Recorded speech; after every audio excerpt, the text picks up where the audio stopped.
Ivan අද අපි කතා කරන්න යන්නේ ඉතාමත් වැදගත් මාතෘකාවක් ගැන. ඒක තමයි ඉන්ෆෙක්ෂන්ස්. අපි අපේ විහාරය කියන්නේ ඉන්ෆෙක්ෂන්ස්. සාමාන්‍ය විහාරයේ මේකට කියනවා විස බීජ කියලා. එතන සාමාන්‍යයෙන් කියන්නේ ශුද්ධ ජීවීන් නිසා අපිට ඇතිවන විස බීජ තත්වයන්. එතකොට අපි ස්පිරිතාලවල සමහරලාට ගෙවල් වල සමහර අය මේ විස බීජ ඇතුළු වුණාම අසනීප තත්ත්වයන් වලට පත් වෙනවා. එතකොට අපි එකක් තමයි දැනගන්න ඕනේ කොහොමද මේ අසනීප තත්ත්වයන් හැදෙන්නේ? ඊට අමතරව මේ වාගේ රෝග ලක්ෂණ මොනවද? ඊට අමතරව මේවට තියෙන ප්‍රතිකාර ක්‍රම මොනවද කියලා. මම එකින් එක ගියොත් ඔබලා සමහරලාට දැකලා ඇති මේ වගේ රෝගී තත්ත්වයන්. දැන් මේ පෙන්වන්නේ ඉන්ටෙන්සිව් කෙයාර් යුනිට් එක. මේ නැත්තම් දැඩි සත්කාර ඒකකයක රෝගියෙකු ඉන්න හැටි. දැන් ඔයගලන්ට පේනවා ඇති මේ රෝගියා කොච්චර අමාරු තත්වෙන්ද දරුණු තත්වයේ රෝගේ උත්සන්න වෙලා දරුණු තත්වයකට ඇවිල්ලා තියෙනවා. දැන් අපි සමහරලාට ඔයගොල්ලෝ දැඩි සත්කාර ඒකකයට ගිහිල්ලා ඇති. එතකොට ඔයගලන් දකින්න සමහරලාට මේ රෝගීන් මැෂින් වලට හයි කරලා තියෙනවා. එතකොට සමහරුන්ගේ ප්‍රශ්න තියෙනවා මොකද්ද මේ මැෂින් එක කියලා කියන්නේ කියලා. එතකොට ඇත්තටම දැඩි සත්කාර ඒකකයකට මේ වගේ රෝගියෙක් පැමිණෙන්නේ ඒගොල්ලන්ගේ සාමාන්‍ය ඉන්ද්‍රියන් වලට කරන්න පුළුවන් කාර්යය කරගන්න බැරි වුණාම අපිට සමහරලාට සමහර යම් යම් ආධාරක ඕන වෙනවා විශේෂයෙන් සමහර බ්‍රීදිං මැෂින්ස් අපි කියනවා වෙන්ටිලේටර්ස් මොන සමහර බෙහෙත් අවශ්‍ය වෙනවා අපේ බ්ලඩ් ප්‍රෙෂර් එක තියාගන්න සමහරලාට වකුගඩු අකර්මණ්‍ය වෙනවා. එතකොට ඒ වගේ වෙලාවට අපි සාමාන්‍ය මේ වගේ ICU එහෙම නැත්නම් දැඩි සත්කාර එකකට ඇවිල්ලා ප්‍රතිකාර කරන්න වෙනවා. දැන් ඔයගොල්ලන්ට හිතෙන්න පුළුවන් මේ වගේ පොඩි ශුද්ධ ජීවියෙක්ට මේ තරම් දරුණු දෙයක් කරන්න පුළුවන්ද කියලා.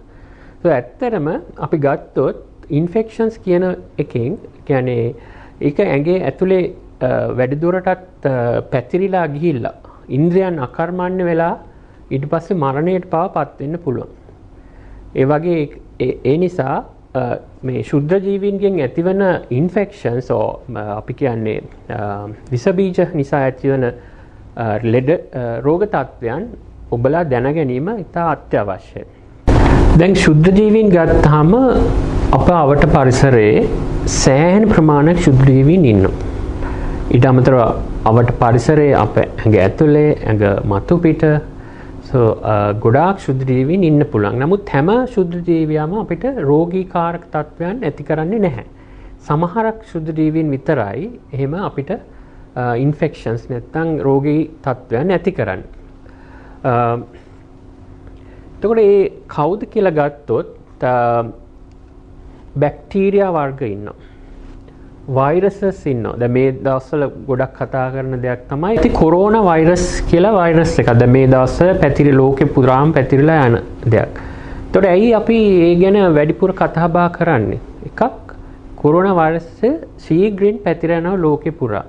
ඒ වගේම එක පාරකට අසනීප වෙන ප්‍රමාණය ගොඩක් වැඩි. කියන වසංගත තත්වයක්.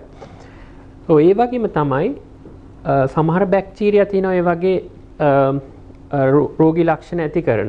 ඊට අමතරව තියෙනවා දිලීර හෙල්මින්ස් අපි කියන්නේ පණුවන්ගෙන් ඇති වෙන රෝගාබාධ ප්‍රෝටෝසෝවන්ස්. ඒ වගේ ශුද්ධ ජීවීන් විශාල ප්‍රමාණයක එක එක වර්ගයෙන් අපිට ලෙඩ රෝග ඇති කරන්න පුළුවන්. ඇත්තටම ලෙඩ රෝග ඇති කරන එක කොහොමද අපිට ලෙඩ රෝග ඇති වෙන්නේ? කොහොමද මේගොල්ලෝ අපේ ඇඟ ඇතුළට ඇතුළු වෙන්නේ? ගොඩාක් ක්‍රම තියෙනවා ශුද්ධ ජීවීන් අපේ ඇඟ ඇතුළට ඇතුළු වෙන. එකක් තමයි ඔයාලට පේනවා ඇති එයාබෝන් ට්‍රාන්ස්මිෂන්. ඒ කියන්නේ අප අවට තියෙන පරිසරයේ වාතයෙන් අපේ නාසය හරහා පෙනහළු වලට මේ විස බීජ යන්න පුළුවන්. එක ක්‍රමයක්.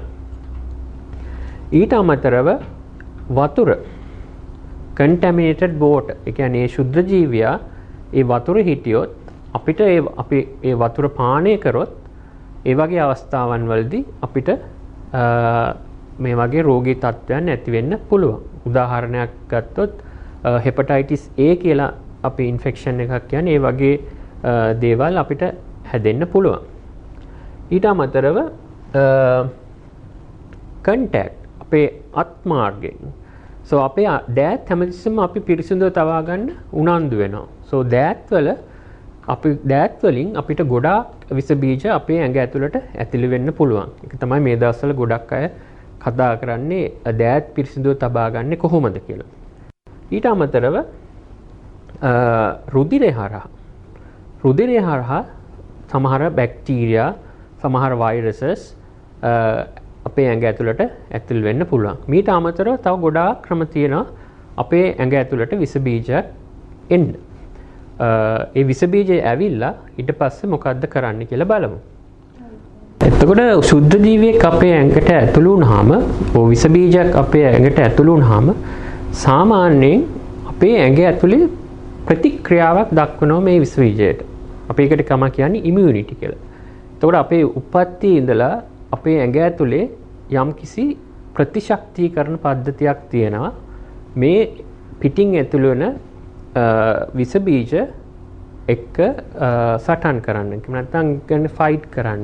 ඊට පස්සේ අන්තිමට කරන්න වෙන්නේ ඉතින් ඒ විස බීජ අපේ ඇඟ ඇතුළෙම මරලා දාලා ඒ විස බීජ අපේ ඇඟෙන් තුරන් කරන එක තමයි කරන්නේ. දැන් එතකොට මේක මේ ප්‍රතිශක්තිකරණ පද්ධතිය කොටස් කීපයක් තියෙනවා. ඒක ටිකක් ලොකු විස්තරයක් කරන්න ඕනේ ඒරියා එකක්. මම ඒක මේ වෙලාවේ විස්තර කරන්න යන්නේ නැහැ.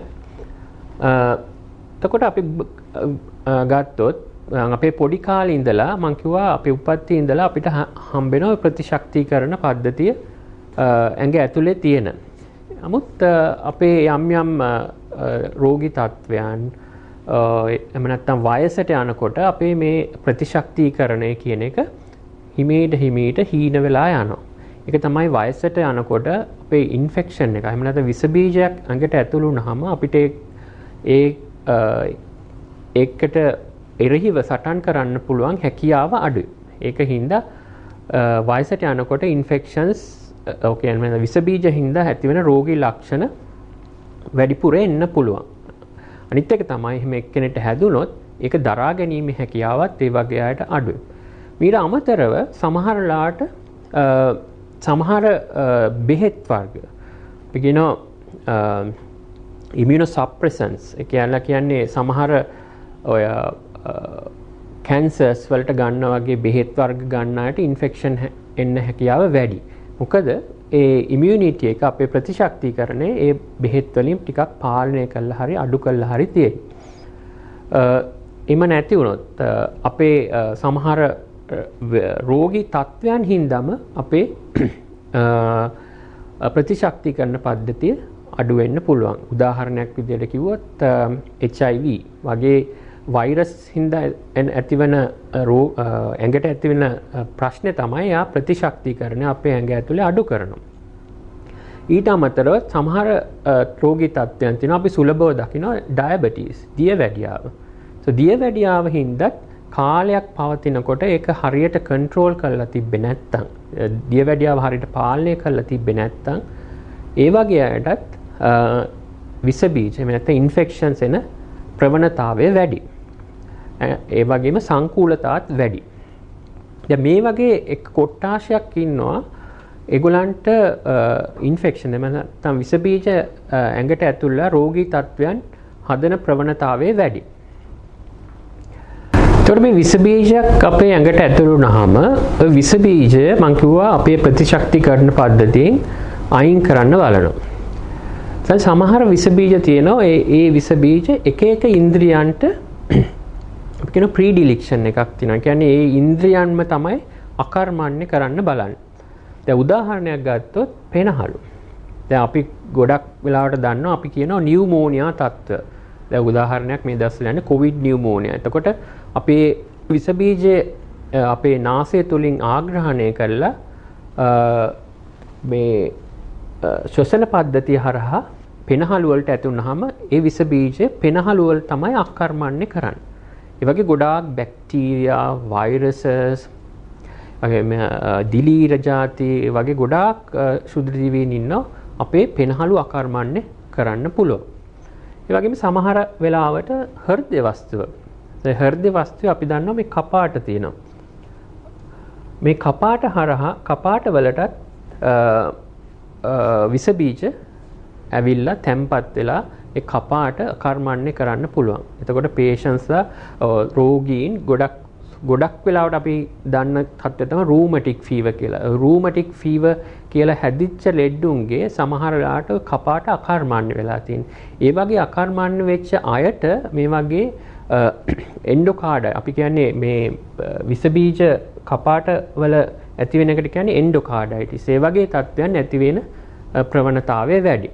ඒ වගේම තමයි මොළය. අපි දන්නවා මෙනින්ජයිටිස් සමහරට ඔයගොල්ලෝ අහලා තියෙන මෙනින්ජයිටිස්, එන්කෙෆලයිටිස් ඒ වගේ රෝගී තත්ත්වයන් ඇති වෙන්න පුළුවන්. ඒ බැක්ටීරියා වෛරස් විස බීජ සාමාන්‍යයෙන් එතකොට ඒගොල්ලෝ අකර්මණ්‍ය කරන්නේ අපේ මොළයේ ආශ්‍රිත ක්‍රියාවලියන්. එතකොට අපි මේ මොළය ආසාදනය කරන වෙලාවට අපි කියනවා ඒකට එන්කෙෆලයිටිස් කියලා. මෙනින්ජයිටිස් කියලා කියන්නේ මේ මොළය ආවරණය කරන ස්තර කීපයක් තියෙනවා. ඒ ස්තරවල ඇති වෙන ආසාදනයක් තමයි මෙනින්ජයිටිස් කියලා කියන්නේ. මේ රූපේ දැක්කොත් ඔයගලන්ට බලන්න පුළුවන් මේ රෝගියාගේ කකුල රතු වෙලා ඉදිමිලා. එතකොට මේ මොකද්ද? මේ ඇවිල්ලා තියෙන්නේ හැමේ විස බීජ. මේකට අපි කියනවා සෙලියුලයිටිස් කියලා. මේ ගොඩක් විහාරයේ සමහර අය කියනවා සෙලියුලයිටිස් තත්ත්වයන් කියලා. ඒතර මේ වගේ තත්ත්වයන් ඒතර මේ විස බීජ ඇත්තනම බලපාලා තියෙන්නේ හැමත වෙන ඉන්ද්‍රියකට නෙමෙයි. තව අපේ විස බීජ කනට එන්න පුළුවන්. ear infections නාසය හරහා එන්න පුළුවන්.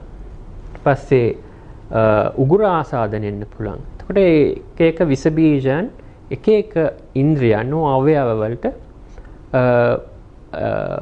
අකර්මණ්‍ය කරලා ඒ රෝගී ලක්ෂණ පෙන්වන්න පුළුවන්. ඇත්තටම අපේ ඇඟට විස බීජයක් ආවම මම ඉස්සෙල්ලත් කිව්වා අපේ ප්‍රතිශක්තිකරණ පද්ධතියක් තියෙනවා. ඒතර මේ හැමදෙස්සෙම ප්‍රතිශක්තිකරණ පද්ධතියෙන් කරන්නේ මේ බැක්ටීරියා, වෛරස් එක, ෆංගස් එක කියන ශුද්ධ ජීවියාව ප්‍රතිශක්තිකරණ පද්ධතියේ තියෙන විශේෂ සෛල වර්ග වලින් විනාශ කළ දාන්න තමයි බලන්නේ. දැන් මේකෙන් පේන්නේ මේ වගේ අවස්ථාවක් මේ බැක්ටීරියාව ඒ සෛලයේ ඇතුළට ගිහිල්ලා විනාශ කරන්න බලන අවස්ථාව. මේ රූපෙනුත් පෙන්වන්නේ මේ වගේ දෙයක් තමයි. එතකොට දැන් ඔයගලන්ට පේනවා ඇති අපේ ඇඟ ඇතුලේ ඉන්ෆෙක්ෂන් එකක් ආවම කොච්චරක් දුරට මේ සෛල වර්ග ක්‍රියාත්මක වෙලා මේ විස බීජය අයින් කරන්න හදනවාද කියලා. හැබැයි ගොඩක් වෙලාවට දැන් මේක අපේ ප්‍රතිශක්තිකරණ පද්ධතිය අපේ ඇඟේ හොඳ නම් ඒ බැක්ටීරියාව හෝ විස බීජය එච්චර දරුණු නැත්නම් අපේ ඇඟෙන්ම සමහරවිට කිසිම රෝග ලක්ෂණයක් පෙන්වන්න නැතුව අපි මේ විනාශ කළා දාන්න පුළුවන්.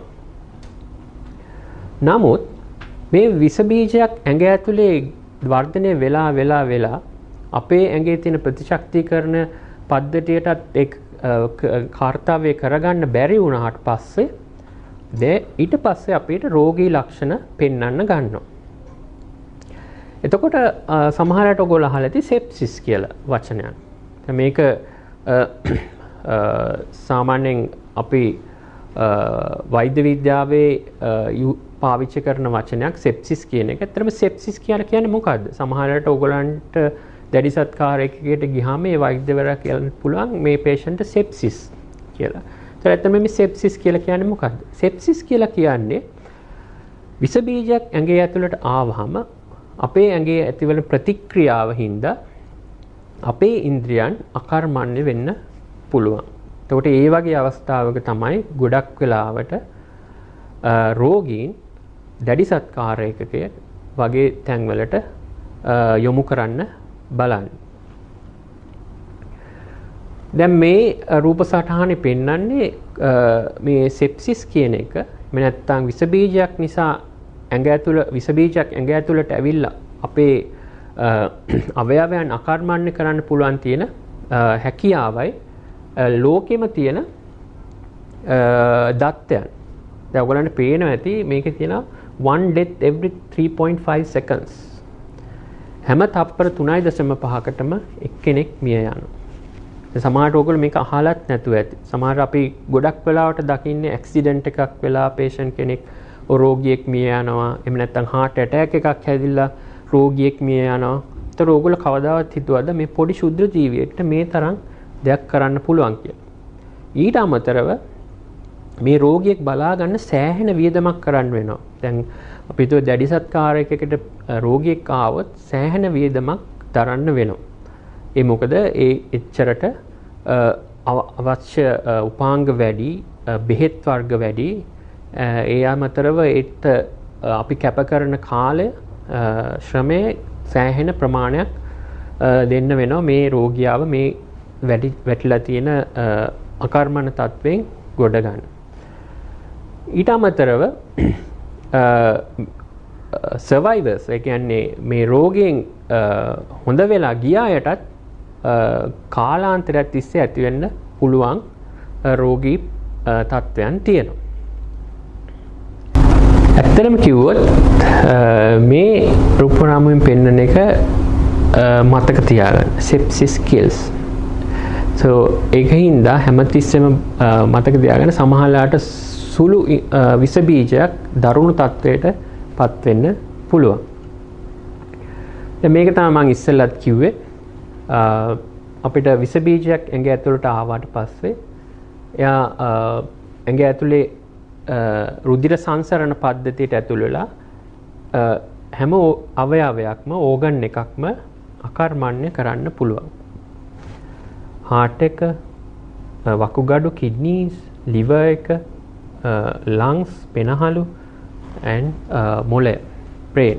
මේ වගේ ගොඩාක් ඉන්ද්‍රයන් අකර්මණ්‍ය කරන්න පුළුවන්. අපි එතකොට කියනවා multi organ dysfunction කියලා. කියන්නේ අවයවයන් සෑහෙන ප්‍රමාණයක් දැන් ආගේ අකර්මණ්‍ය වෙලා තියෙනවා. so එතකොට අපිට ප්‍රශ්නයක් තමයි සාමාන්‍ය ජනතාව විදිහට කොහොමද ඇත්තටම අපි අපේ ඇඟට විස බීජයක් ගිහිල්ලා තිනවා කියලා දැනගන්නේ. එහෙම නැත්නම් අපිට ඉන්ෆෙක්ෂන් එකක් ඇවිල්ලා තිනවා කියලා දැනගන්නේ කොහොමද? ඒක ගොඩක් අයට තියෙන ප්‍රශ්නයක්. දැන් ඕගොල්ලෝ කල්පනා කරලා බැලුවොත් ඕගොල්ලන්ට කවදා හරි විස බීජයක් ඇතුල් වෙලා තියෙන දවසක් මතක් කරගත්තොත් ඕගොල්ලන්ට මතක් කරගන්න පුළුවන් මොන වගේ රෝගී ලක්ෂණද මට තිබුණේ.